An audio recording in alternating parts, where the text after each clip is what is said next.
دنیا کے اندر دو ریاستیں ایسی ہیں جو اسلام کے نام سے اور کلمے کے نام سے وجود میں آئی تھی. ان میں سے ایک مدینہ طیبہ کی ریاست ہے اور ایک ریاست ہے پاکستان. جب پاکستان بنا تھا تو بچے بچے کی زبان پہ ایک نعرہ تھا، پاکستان کا مطلب کیا؟ پاکستان کا مطلب کیا؟ لا الہ الا اللہ. اور پاکستان کا نام ہی اسی نسبت سے آپ وہاں سے جوڑ سکتے ہیں، مدینہ طیبہ. طیبہ میں لگتا ہے پاک، اور یہ پاکستان کا نام بھی اس نسبت سے پہلے سے عرشوں پہ طے تھا. وہ تو اللہ تعالیٰ نے قائد اعظم محمد علی جناح کو ذریعہ بنایا پاکستان کو وجود میں لانے کا. باقی یہ ایسا ملک ہے جو 27 رمضان مبارک کو وجود میں آیا، لیلۃ القدر میں وجود میں آیا. اور یہ جتنے ملک، ہندوستان ہندوؤں کی بنیاد پر، تاجکستان تاجکوں کی بنیاد پر، ازبکستان ازبک کی بنیاد پر، افغانستان افغانیوں کی بنیاد پر، لیکن یہ پاکستان نام پاک کا زمین. تو یہ ملک اللہ نے ہمیں دیا ہے. دنیا کی ہر نعمت اس میں ہے. پہاڑ اس میں ہیں، دریا اس میں ہیں، صحرا اس میں ہے، سمندر اس کو لگتا ہے، بہار اس میں، خزاں اس میں، گرمی اس میں، سردی اس میں. بلوچستان کے پہاڑوں میں وہ خزانے اللہ تعالیٰ نے رکھ دیے ہیں کہ وہ اگر ہم ان کو نکال دیں دنیا میں سرفرست آ سکتے ہیں. یہ ساری نعمتیں جو سورہ الرحمن میں اللہ تعالیٰ نے بیان کی ہیں وہ صرف ایک پاکستان میں اللہ نے رکھ دی ہے. اتنا عظیم الشان ملک ہے، لیکن ملکوں کی عزت ان کے لوگوں کے کاموں پہ ہوتی ہے. ٹھیک ہے نا. آج پاکستان دنیا میں اس کو وہ مقام نہیں مل سکا، نہ علاقائی سطح پہ نہ عالمی سطح پہ.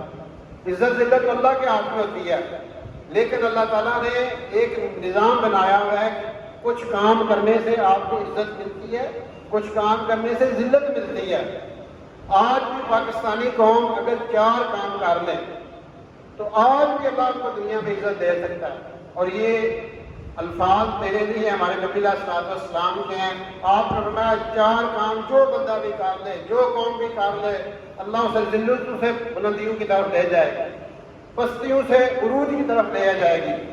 وہ 4 کام جو ہیں، نمبر 1 یہ 14 اگست کا پیغام ہے. یہ 14 اگست کا میسج ہے، سب کے لیے ہے، پوری قوم کے لیے ہے، پورے پاکستانیوں کے لیے ہے. وہ پہلا پیغام کیا ہے؟ سچ کو اڈاپٹ کرنا، جھوٹ کو چھوڑ دینا. آپ نے فرمایا میرا امتی سب کچھ کر سکتا ہے، پر نہ وہ جھوٹ بولتا ہے نہ وہ دھوکہ کسی کو دیتا ہے. سچ پہ آ جائیں تو کامیابی. نمبر 2 ایمانداری، امانت داری، دھوکہ دہی سے پرہیز ہے. کسی کو دھوکہ نہیں دینا، نہ اپنے آپ کو دھوکہ دے، نہ اپنے گھر والوں کو دھوکہ دے، نہ اپنے وطن کو دھوکہ دے، نہ آپ جس نظام میں رہ رہے ہیں، جس سسٹم میں چل رہے ہیں اس کو دھوکہ دیں. اور تیسرا کام اخلاق اچھے کر لیں. اخلاق، آپ گھر میں والدین کے ساتھ اچھا سلوک کریں، آپ بچوں کے ساتھ اچھا سلوک کریں، دکان پہ نوکروں سے اچھا سلوک کریں، ملازمت کی جگہ پہ اپنے جو متحد ہیں ان سے اچھا سلوک کریں، ان سے آپ سے جو بڑے ان سے اچھا سلوک کریں. اخلاق کی بنیاد زبان پہ بھی بڑی سب سے زیادہ تعلق زبان کے ساتھ ہے. اگر ہم اپنی زبان کو کنٹرول کر لیں گے بڑی باتوں سے بچ سکتے ہیں. تو اس لیے اخلاق بنیاد ہے ہماری سوسائٹی کی. ہمارے نبی علیہ السلام کے کیا اخلاق تھے؟ آج ہم ان اخلاق سے کوسوں نہیں، ہزاروں نہیں، لاکھوں میل دور جا چکے ہیں. اس لیے اخلاق کو اعلیٰ رکھنا. اور پھر چوتھی چیز حلال روزی. حلال روزی جہاں پہ دیکھیں 2 چیزیں ہیں.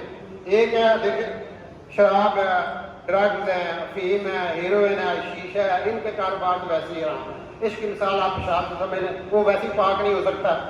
دوسرے کام آپ لوہا بیچ رہے ہیں، آپ سونا بیچ رہے ہیں، ملازمت کر رہے ہیں، آپ اور کوئی بزنس چلا رہے ہیں، اس میں بھی کیا کرنا ہے؟ ہیرا پھیری نہیں کرنی، 2 نمبری نہیں کرنی، کسی کو دوا نہیں لگانا. اگر سارا معاشرہ ہم جس اسٹیٹس پہ چل رہے ہیں اگر ہم حلال روزی پہ آ جائیں تو پھر کامیابی کامیابی ہے، پھر عزت عزت ہے. حضور علیہ السلام کے پاس 7 معاذ بیٹھے تھے، آپ نے ان کا ہاتھ دیکھا، وہ سخت تھا. اب ان معاذ ساتھ ہمارے ہاتھ بڑے سخت ہیں. یا رسول اللہ میں محنت مزدوری کرتا ہوں، اپنے باغ میں بچوں کے لیے روٹی کماتا ہوں، تو اس وجہ سے میرے سخت ہیں. آپ نے ہاتھ لیے، ان کو بوسہ دیا، چوما ان کو، فرمایا کہ یہ جو محنت مزدوری کرتا ہے وہ سیدھا جنت میں جائے گا. تو یہ پیغام ہے 14 اگست کا.